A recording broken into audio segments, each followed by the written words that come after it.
దయామయుడు కరుణామయుడు కాబట్టే మరలా కనబడి ఏమన్నాడు తోమాస్తో, తోమా నీ యొక్క వేళ్ళను నా యొక్క చేతి గాయాల్లో పెట్టి చూడు, నేను ఈ శరీరమే, మరియ తల్లి ఏ శరీరంతో అయితే నన్ను కందో అదే శరీరంతో నేను సిలువను మోసి మరణించి అదే శరీరంతో నేను ఉత్థానం అయ్యాను.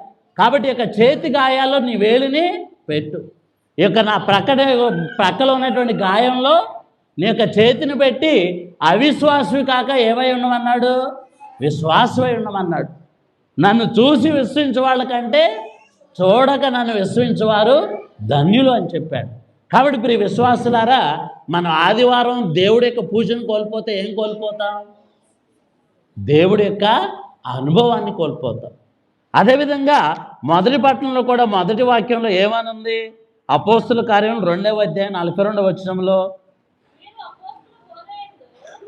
వాళ్ళు అపోస్తుల బోధయందు సహవాసమందు రొట్టె విరుచుట యందు ప్రార్థించుట యందు. చూడండి ప్రియ విశ్వాసులారా, క్రైస్తవుడు అంటే ఏంటంటే ఇదిగో వాక్యం మనకు చెప్తుంది క్రైస్తవుడు ఏ విధంగా జీవించాలని. ఏ విధంగా జీవించాలి క్రైస్తవులు? అపోస్తుల యొక్క బోధన ఆలకించాలి. మొదట ఏం చేయాలి? అపోస్తుల యొక్క బోధన ఆలకించాలి. తోమాసు అపోస్తులు అందరూ కూడా ఉత్థానమై యేసుప్రభు ఉత్థానమై దర్శనమిచ్చాడంటే నమ్మాడా? నమ్మల. ఫలితంగా ఏం చేశాడు? యేసుప్రభు మరలా దర్శనమిచ్చి ఏమని చెప్పాడు? అపోస్తులు చెప్పింది నిజము కాబట్టి నీవు నమ్మాలని చెప్పాడు. ఈరోజు కూడా యేసుప్రభు అదే చేస్తూ ఉన్నాడు.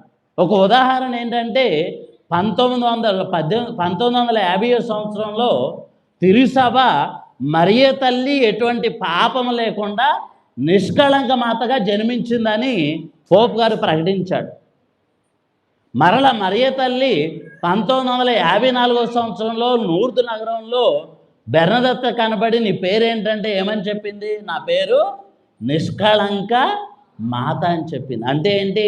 తిరుసభ చెప్పింది నిజము, మీరు విశ్వసించాలని ఏం చేసింది? మరియ తల్లి మరలా ప్రకటించింది.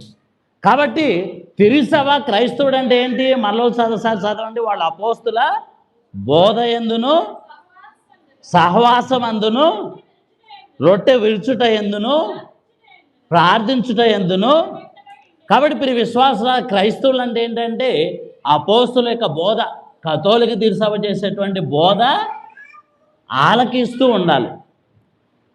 గురువులు చేసేటువంటి బోధ ఆలకిస్తూ ఉండాలి. రెండవదిగా వాళ్ళు ఏం చేసేవాళ్ళు? అపోస్తుల యొక్క సహవాసం అందు జీవించే